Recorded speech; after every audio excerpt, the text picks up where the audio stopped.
एक छोटे से गांव में गुरु अरसिया नाम के एक ज्ञानी गुरु रहते थे।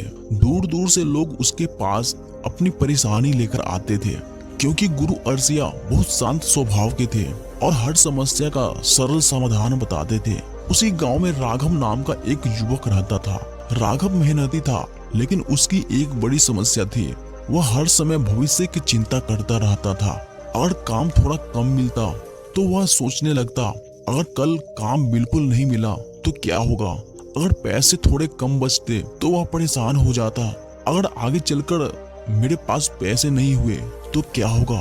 धीरे धीरे उसकी चिंता इतनी बढ़ गई कि वह ठीक से सो भी नहीं पाता था। उसका मन हमेशा डर और घबराहट से भरा रहता था। एक दिन गांव के एक बुजुर्ग ने राघव से कहा, बेटा तुम इतनी चिंता क्यों करते हो, जाओ गुरु अरसिया से मिलो, वे तुम्हें सही रास्ता जरूर दिखाएंगे। अगली सुबह राघव गुरु अरसिया के आश्रम पहुंच गया। आश्रम बहुत शांत और सुंदर था। चारों तरफ पेड़ पौधे थे और पक्षियों की मधुर आवाज सुनाई दे रही थी। राघव गुरु अरसिया के पास गया और हाथ जोड़कर बोला, गुरुजी, मेरा मन हमेशा चिंता से भरा रहता है। मैं हर समय भविष्य के बारे में सोचकर डरता रहता हूँ। कृपया मुझे कोई ऐसा उपाय बताइए जिससे मेरी चिंता खत्म हो जाए। गुरु अरसिया ने उसकी बात ध्यान से सुनी और मुस्कुराकर बोले, राघव, तुम्हारे सवाल का जवाब मैं तुम्हें एक छोटी सी कहानी से दूंगा। गुरु अरसिया राघव को आश्रम के बगीचे में ले गए।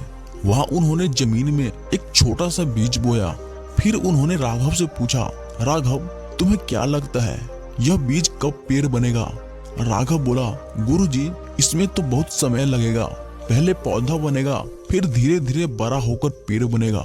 गुरु अरसिया ने फिर पूछा, अगर तुम रोज इस बीज को खोद कर देखो कि यह बीज बड़ा हुआ या नहीं तो क्या यह जल्दी पेड़ बन जाएगा। राघव हंसते हुए बोला, नहीं गुरुजी, ऐसा करने से तो बीज खराब हो जाएगा। गुरु अरसिया ने शांत स्वर में कहा, यही बात तुम्हारे जीवन पर भी लागू होता है। तुम हर समय भविष्य की चिंता करके अपने मन को खोदते रहते हो, लेकिन जैसे बीज को पेड़ बनने में समय लगता है, वैसे ही जीवन में हर चीज को समय लगता है। अगर किसान बीज बोने के बाद रोज चिंता करता रहे कि फसल कब उगेगी, तो क्या फसल जल्दी उग जाएगी। राघव बोला, नहीं गुरुजी। गुरु अरसिया बोले, किसान क्या करता है, वह बीज बोता है, मेहनत करता है, पानी देता है और धैर्य रखता है। फिर यही समय आने पर फसल अपने आप उगती है। ठीक उसी तरह तुम्हें भी मेहनत करनी चाहिए और धैर्य रखना चाहिए। व्यर्थ की चिंता करने से कुछ नहीं मिलता। गुरु अरसिया की बातें राघव के दिल को छू गई। उसे समझ आ गया कि वह बेकार ही अपने मन को परेशान करता रहा है। उसने गुरु अरसिया से कहा, गुरुजी, आज मुझे समझ आ गया कि चिंता करके मैं अपना ही नुकसान कर रहा था। अब मैं चिंता नहीं करूंगा, बल्कि मेहनत करूंगा और सही समय का इंतजार करूंगा। गुरु अरसिया मुस्कुराए और बोले, यही समझ ही सच्ची बुद्धिमानी है। याद रखो, व्यर्थ की चिंता मत करो, समय पर सब होता है। उस दिन के बाद राघव का जीवन बदल गया।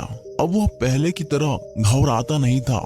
वह हर रोज मेहनत करता और शांत मन से अपना काम करता। कुछ समय बाद उसकी मेहनत रंग लाई।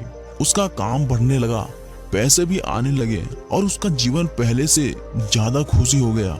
अब जब भी कोई व्यक्ति चिंता में डूबा हुआ मिलता तो राघव उसे यही कहता, चिंता मत करो, मेहनत करो और धैर्य रखो, समय आने पर सब ठीक हो जाता है। इस कहानी से हमें यह सीख मिलती है कि व्यर्थ की चिंता करने से कुछ नहीं बदलता। अगर हम मेहनत करें, धैर्य रखें और सही समय का इंतजार करें तो जीवन में सब कुछ अपने आप समय पर मिल जाता है।